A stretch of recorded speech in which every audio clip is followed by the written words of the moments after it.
Good afternoon, Assalamu alaikum, and welcome to Sports Extra. I'm your host Ahmed Nawaz with the latest roundup of sports today. Of course, we're starting off with cricket. Pakistan up against Sri Lanka, the first cricket test at Galle Cricket Stadium. Day 3 has ended, and it's ended in spectacular fashion for Sri Lanka, who are 9 wickets down, but they've got a lead of more than 300 runs. Dinesh Chandimal is still at the crease with Prabhat Jayasuriya. It's going to be a very, very difficult task for Pakistan. I was discussing it earlier on another platform that the fourth innings average score and the fourth inning record at Galle Stadium, including the run rate and the average runs scored in that fourth innings and on the last 2 days, does not benefit Pakistan's causes. So that means if Pakistan are chasing any total that Sri Lanka are able to give them, they'll need a miracle. So far, Mohammad Nawaz took 5 wickets, Yasir Shah took 3.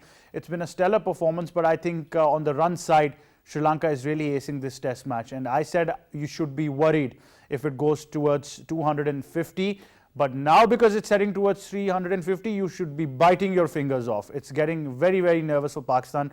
And like I said, they'll have to break all records. But I personally think that to play on these kinds of wickets, the amount of amateur cricket that we've played, you need to have responsible aggression. Something what Sri Lanka has done brilliantly, try to have those escape shots. Babar did it, of course, in the first innings. Later on, with Naseem Shah at the crease, that he started playing aggressively and scored some crucial runs for Pakistan in between as well. So, of course, but Babar Azam continues to impress us, surpasses Virat Kohli to score 10,000 runs. He has taken 228 innings to score these 10,000 runs. He's equal in Zaman's record as a Pakistani captain as well.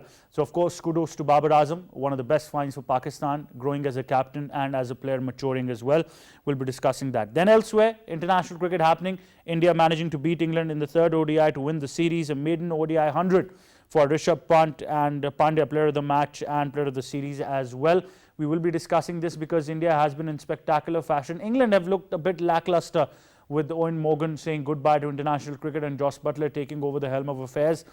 India has just been too good. So we'll be discussing that. And then, of course, moving on to the Asia Cup, which is likely to be moved to UAE. Sri Lanka was scheduled to host the Asia Cup, but now discussions are being held between the Asian Cricket Council and Emirates Cricket Board. Mega event was supposed to start on the 26th of August. We're still awaiting a confirmation and a final decision on the Asia Cup. But of course, you never know how things will proceed. An official decision has still not been taken. So that's the lineup that we've got for the show today. And of course, we'll discuss things in detail. But right after this short break, stay tuned to Sports Extra.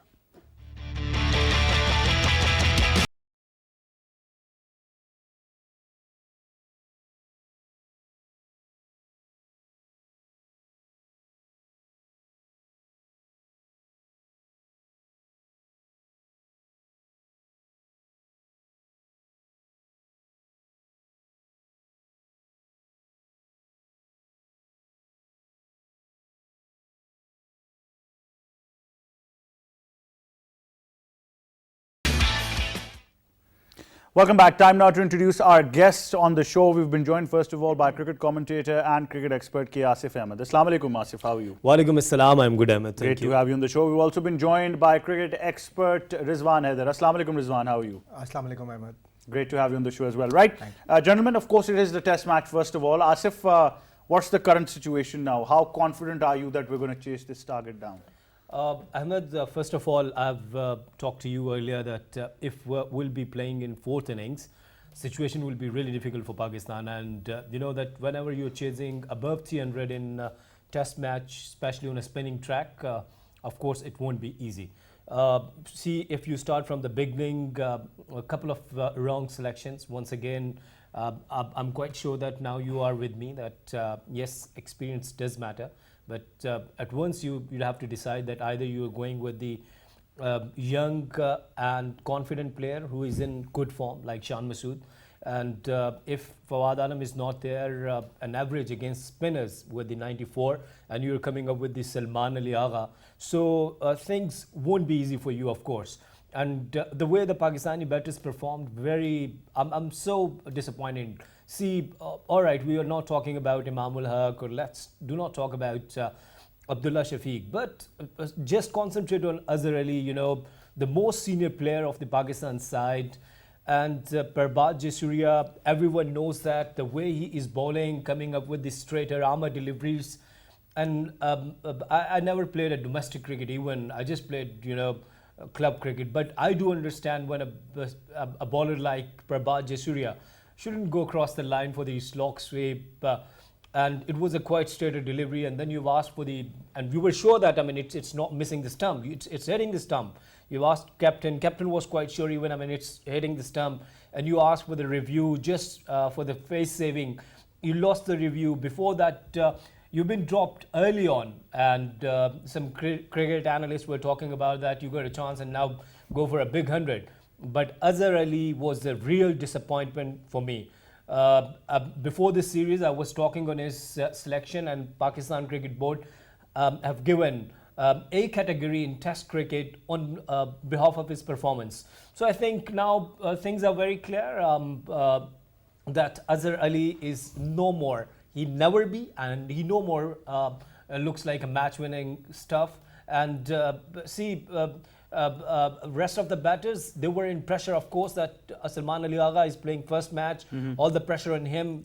And when we talk about Rizwan, bit unlucky, it wasn't a delivery like to throw your wicket, but he got out. And the rest short of the selection and the technical aspect should be discussed. We'll come to that in a detail. There are certain factors, of course. I agree with Asif about the selection policy, the playing 11, the experience. And, you know, we're talking about experience. The guy is in category A of your Test cricket contracts. So we'll be discussing that as well. Rizwan, overall, up till now, it's been a disappointing factor apart from Babar Azam. Disciplined bowling from Sri Lanka. I've always said that please stop saying that spin is your strength. In these kinds of typical conditions, Pakistani batsmen are more exposed than they are in foreign conditions against fast bowling.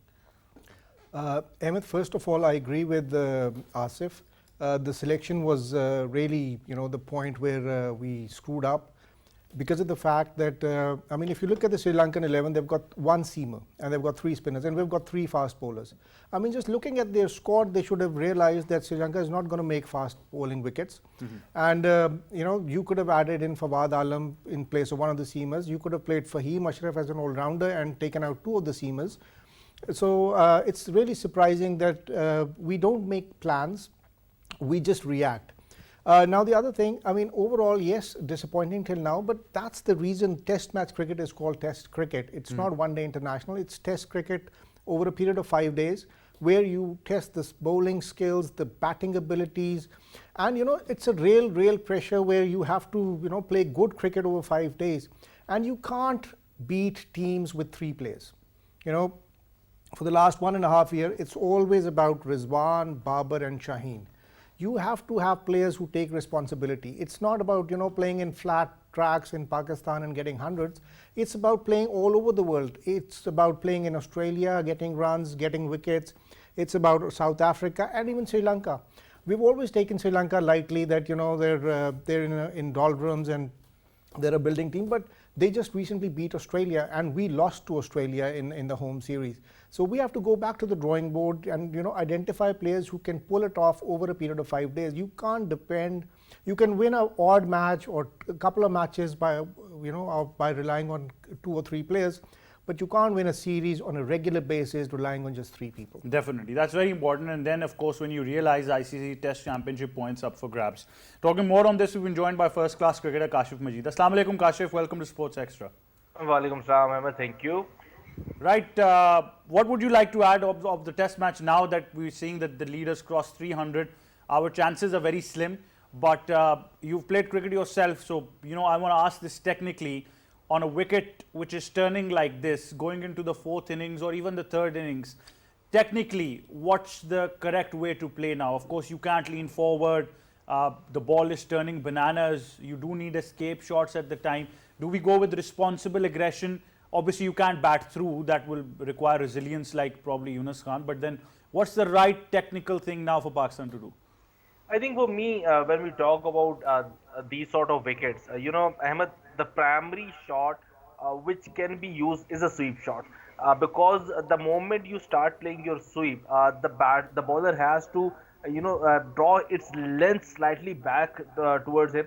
And this is the chance where you can come up with a cut shot. So you play the sweep shot and ask the bowler to withdraw its length slightly, and then you will be able to play the cut shot, or even the forward defensive shot comes out of the equation. So This is one way of the playing. Second important thing is Babar Azam has played Prabhat Jayasuriya when he has bowled like 25 odd overs, and still he's able to hit a long six. He's able to hit a slog shot towards the square leg. He able to hit a extra cover shot. So he actually gave the message to the whole of the dressing room. We can be aggressive. We have to take the chances as well as a calculated risk. So that can be done in the fourth innings, but it's not easy. Believe me, when we go through this lineup of Pakistan, we hardly see apart from Rizwan. There's a guy who can play a good sweep shot or is a good against the quality spin. Unfortunately, we've talked so much about our domestic cricket, but in the recent years, when we talk about starting from 2003 to 2017 and 18, we've been playing on the lively greenish tracks, and we've seen not a single spinner coming out on the top when it comes to the wicket taking list of domestic in the domestic arena. For the last 3 years, when the system has changed and we are talking about the 6 teams and the Kokabura ball is now being used, now we are coming with the spinners. Noman has debuted on, I guess, in 2007, and in 2019 and 20 we started to think there is a left arm spinner who is actually good and playing domestic cricket. So this is a long way back. We have to at times take a slightest of the breath, because for the last 18 17 years we haven't have produced a single quality spinner. Yes, we talk about Yasir Shah, yes we talk about the others, Sajid Khan and Noman. But one thing we should remember, Yasir got his opportunity when Saeed Ajmal retired or has been asked to change his bowling action. He didn't. He was not the one who was picked in front of Saeed Ajmal. So he got the opportunity when we have got no option. So this is a classic case of Pakistan not actually good in spinners. Second Absolutely. important thing, Ahmed, if you have got time, when we talk historically, we are not very good spin producing country. You talk about the grades in the bowling department, we come up with the fast bowling department. We do talk about Abdul Qadir and maybe Mushtaq Ahmed and Saklan Mushtaq, and that's it. 70 years of history and 3 quality spinners.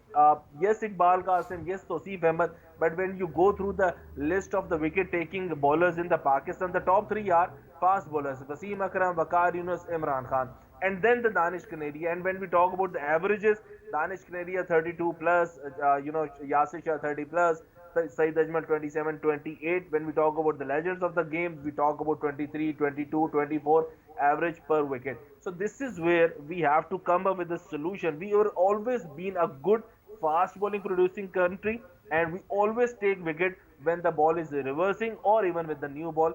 This is a myth that we have produced some quality spinners and our tracks are supporting the spin. When we go through the list of the countries who have actually given wickets to the spinners, we are on the second last when it comes to the test playing nations. So Absolutely. I maybe understand that the numbers are against us, and I think, completely agree with Kashif. And even right now, our priorities are not towards producing spinners, because now we're changing the wickets, bringing in Australian curators, drop in pitches. I think this is a big disappointment that will, again, because I always question the guests I can, and I always see this, that if Yasir Shah isn't there in your plans, who is your primary spinner? You have no option on the domestic side and you're developing no one. But Asif, you highlighted a very important factor in that game, which was a side match as well. You said Yasir is very, very expensive. And we discussed the factor that any cricketer around the world, when he tries to make a comeback after some time, it's going to be very difficult, because you do not have a culture where if he's not playing, if he's struggling, you take him to the national high performance center. And that's why I think Yasir bowled brilliantly. But that economy rate is really troubling me right now.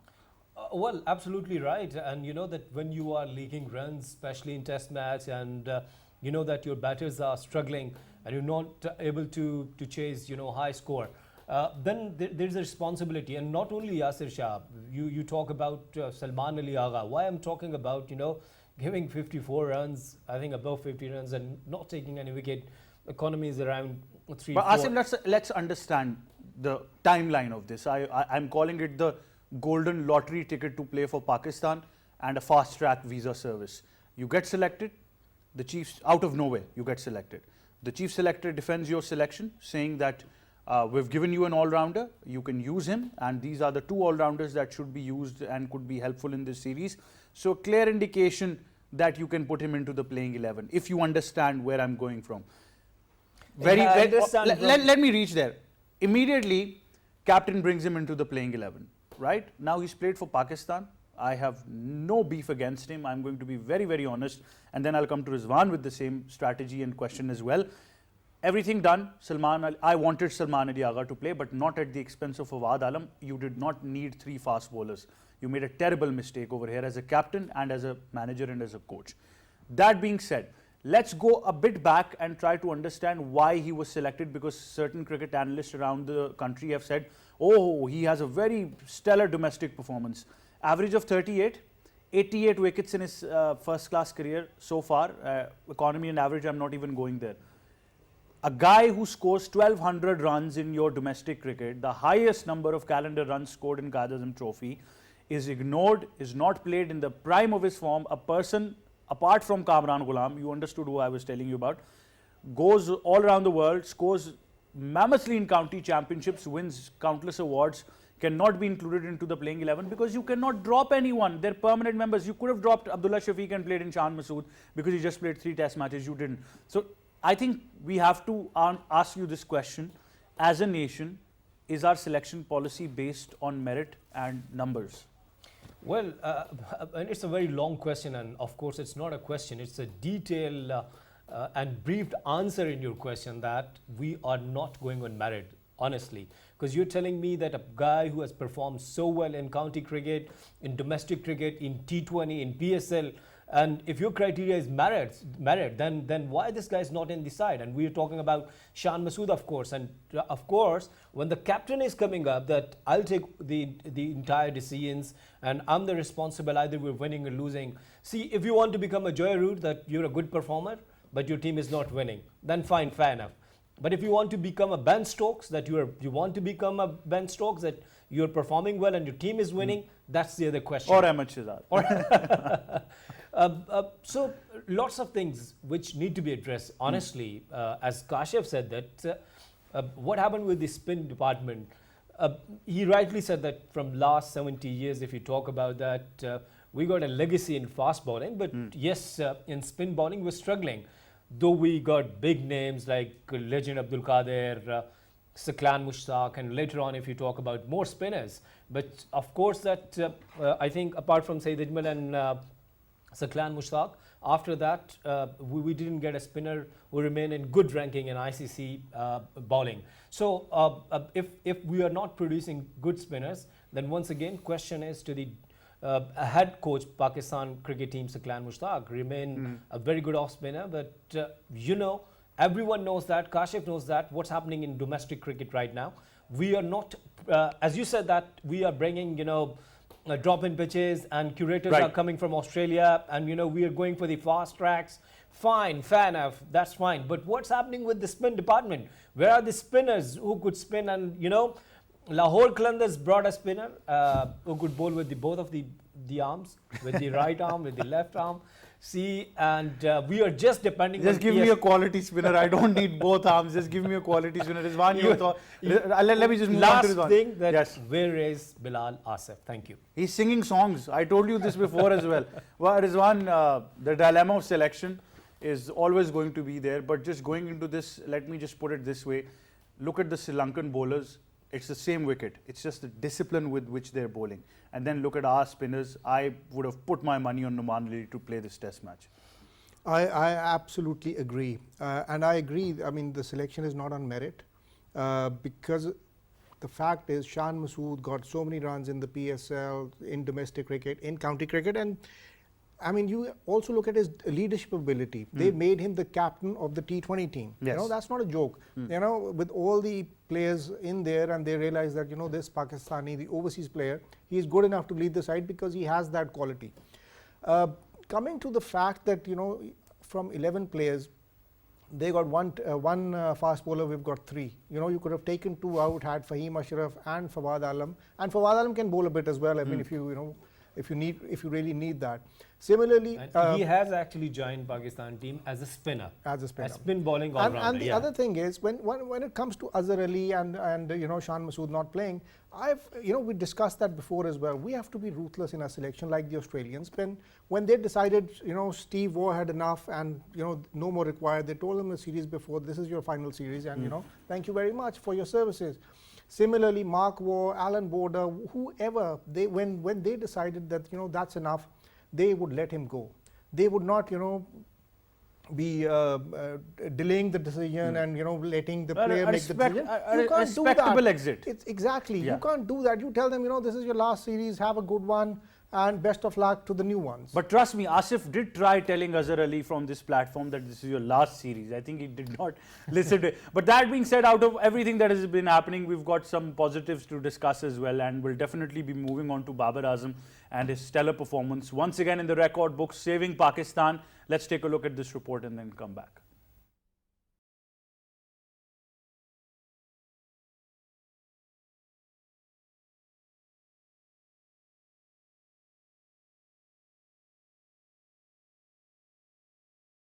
Pakistan cricket captain of all three formats, Babar Azam added another feather to his cap as he surpassed India's Virat Kohli to become Asia's fastest batter to score 10,000 international runs. The all-format superstar achieved the milestone during Pakistan's opening test against Sri Lanka at the Gale International Stadium. What an innings! It took the number 1 T20 international and one-day international batter only 228 innings to score 10,000 runs compared to Kohli's 232 innings. He also became the fastest Pakistani batter to complete 10,000 runs in international cricket, which was previously achieved by Pakistani batting great Javed Miandad. Babar's consistency has helped him become the top-ranked T20 international and one-day international batter, and the right-handed batter is placed 4th in the Test batting rankings. Babar Azam is undoubtedly on the path to becoming one of the greatest players in the history of sport. But for that to happen, he will need to continue being as reliable as he has been in the years to come. Right, there you have it, Babar Azam and his stellar performance. Kashif Manjeet, what makes Babar Azam so different than the rest of the 5-6 batters that we have in the side? The amount of work he has put in his batting, that's it.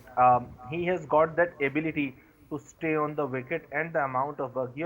Ahmed, he is part of Islamabad Leopards when we started playing T20 cricket in domestic circuit.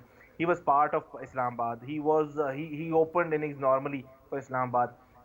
Everybody there in the camp or in the nets, they use the 20 minutes, 15 minutes batting and then go for the core training or some drills. He was the only one who asked the bowlers, okay, I have done with my 15 minutes. Let's come up and give me some throwdowns, and let's go and play some skill work, and you put me balls on my legs, and I want to use my flick shot for the next 10 or 15 minutes. So this is where Babar Azam is so different. He wanted to bat just like Stephen Smith. He used so much of deliveries in the nets. He has played so much those balls in the nets that his muscle memory is excellent. For every certain angle, he has played like 500 deliveries to his name. Second important thing, the art of batting is just not hitting in the middle of the bat. The art of batting is to know when to use which certain shot. For example, the two of the best innings in the 2022 has been played by Babar Azam, 196 against Australia and 100 in this golf. We know for the fact when he started his test career, he was not good against the spinners. You've seen him struggling in the UAE when he started playing test cricket. But and he scored in England and Australia because the fast bowlers, he likes the balls to come onto bat. But again, the amount of work he has done on himself in the National High Performance Center in other parts of the country. I still remember 3 or 4 bowlers, spinners from Lahore, continuously bowling to him in the nets because he himself knows that he was struggling against the left arm spin, and there are the results. So this is where Babar Azam is so special. Second important thing, there was a debate, a long debate. Everyone is talking about Azhar Ali. For me, 2022, he has played 6 innings. He has scored 303 runs at an average of 50, 150, 1/2 century, we can say, and 1 century, and 6 sixes, 24 fours. Just going through some of the data. So if a batsman in the 2022 played 6 innings previous to that test match, has scored an average of 50. Why we don't like him? Actually, the problem is he is that kind of a guy who's now very typical of a test player. You know, the old book test player, use so many deliveries, not an artist of playing different shots, aesthetically not pleasing. He's just there. He accumulate runs on a very easy track, like it is a very difficult track. He plays his cricket in a manner which we don't like of the recent times. But Right. simultaneously, we are very much in the favor of Fawad Alam. Statically, he's not appealing. You know, you don't want to see, you don't want to copy Fawad Alam. This is as simple as that. You don't want any of your youngsters to copy Fawad Alam. But again, when it comes to the Azhar Ali, maybe we are tired of seeing him. It's not about his performances. It's not about how he's scoring runs or not scoring runs. Maybe we are tired of seeing him for so long. You know, 95 I plus. think Kashif, look, I'll rephrase it. I think we're tired of seeing Azhar Ali not perform. That's the reason, because we've lived up to legends like Mohammad Yusuf, Inzamamul Haq, Yunus Khan, Misbah ul Haq playing for the sides and, you know, taking that leadership role. Immediately afterwards, the next candidate was Azhar Ali, and of course we wanted him to perform, but he just couldn't live up to those names or do justice. And I understand initially when he came England in in England 100, then he performed well in Australia. I understand, but you know, Can I it's say a just word? disappointing. But Can that being said, moving on, of course, Babar Azam, something done differently. I think Kashif puts a very important point for all you youngsters as well who want to play. That muscle memory and playing that amount of deliveries in the net. We used to hear stories about Sachin Tendulkar. Now knowing about Babar Azam, how many deliveries he's played, Rizwan, why so different? Then added responsibility of a captain, where people like Joe Root have not been able to do justice to that, but you need to perform individually. You know the weight of the team is on your shoulders. As a captain, you got to lead by example and take responsibility.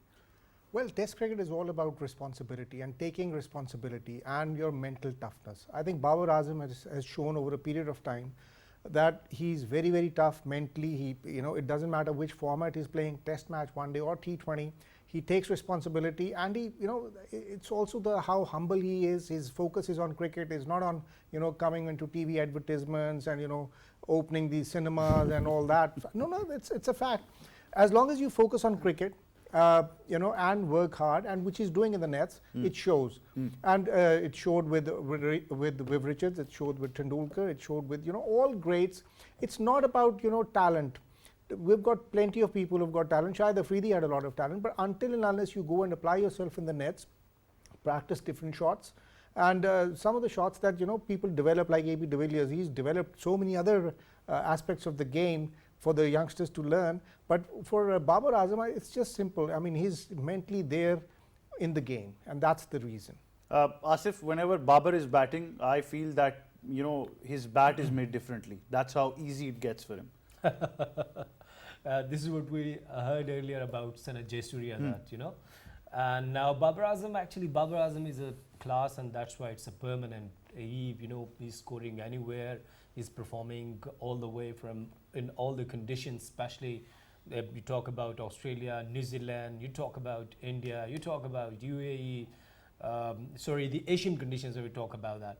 So if you see his under 19 career, and rightly said by Kashif, that the way he goes for the practice session, in the training sessions, he looks like that he is an extraordinary guy who is putting effort anywhere in the nets in the practice session. So, and when we talk about the players like Babar Azam, the youngsters like Babar Azam, the entire world is watching that the way he is performing in all the formats and scoring, 10,000 runs in international cricket.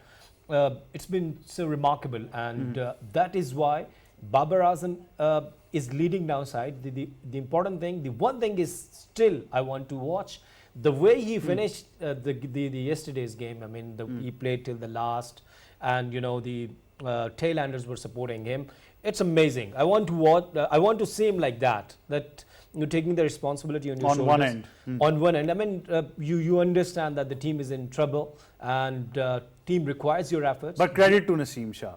The guy deserved an applause of equaling to 100, because He's been there. He enjoyed that 100 equally as Babar Azam did. So I think it was a stellar performance. That being said, Pakistan tomorrow is going to be in a very difficult position. Even if they get that breakthrough, 1 wicket still left, it's going to be very, very difficult. But time will tell. And Babar Azam, really, once again, Pakistan needs to look up to him to save you another test match. But moving on, India have beaten England in the third ODI and have won the series 2-1. It's been a stellar performance. Rishabh Pant scoring a maiden 100. Of course, Hardik Pandya named player of the match and player of the series as well. He got amongst the wickets and the runs as well. It's been a stellar performance. But Team India has been through a rough patch ever since losing to Pakistan. But it's just the system and the structure that is just too strong. Kashif, your thoughts on this Indian lineup? I think when we talk about system and the structure, they've been playing IPL for the last 13, 14 years. They started in 2007 or 8, I guess, and it's 2022.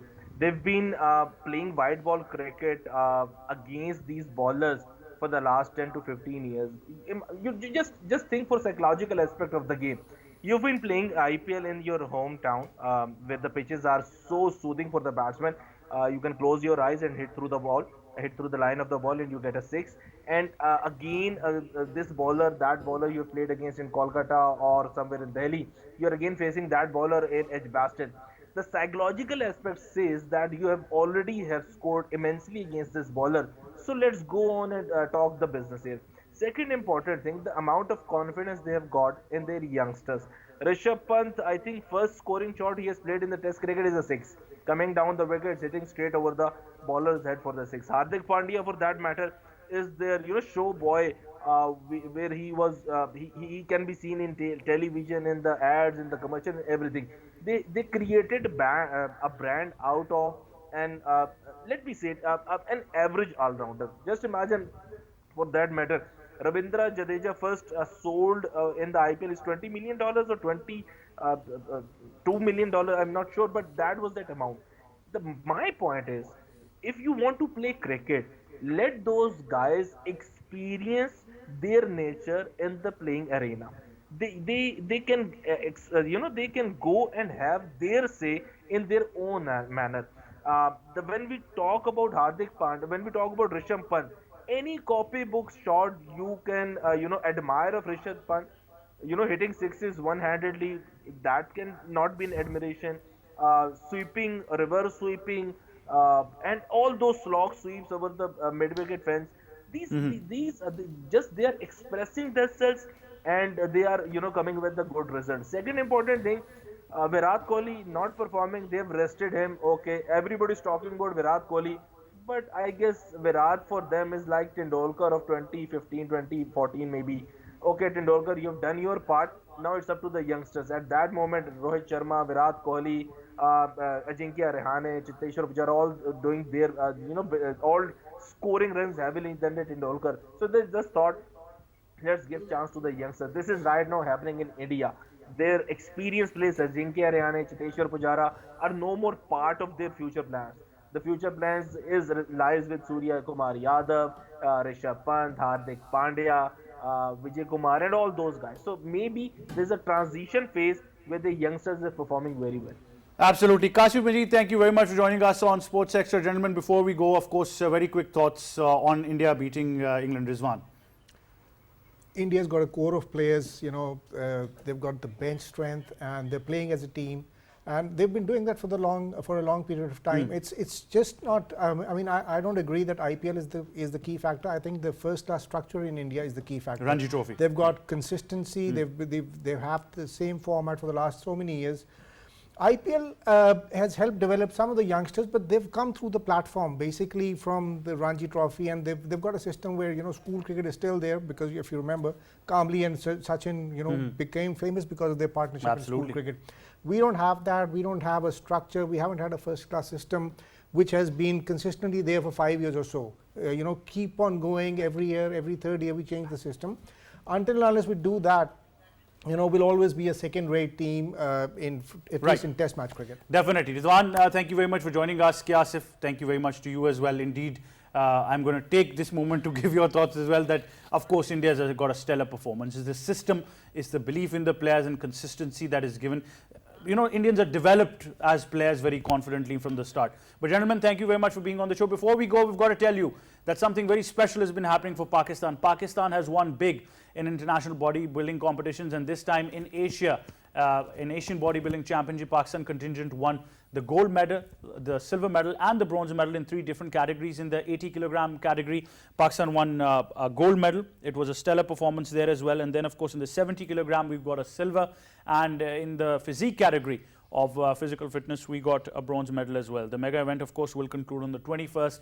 Pakistan has been performing superbly. Our dedication for fitness, bodybuilding, hitting the gym knows no boundaries, and even with limited resources, these guys have been putting up some muscle, haven't they? So congratulations to all of these people, and of course also to the Pakistan Bodybuilding Federation. That wraps up this show. We'll join you tomorrow once again. From me and the entire team, it's goodbye for now.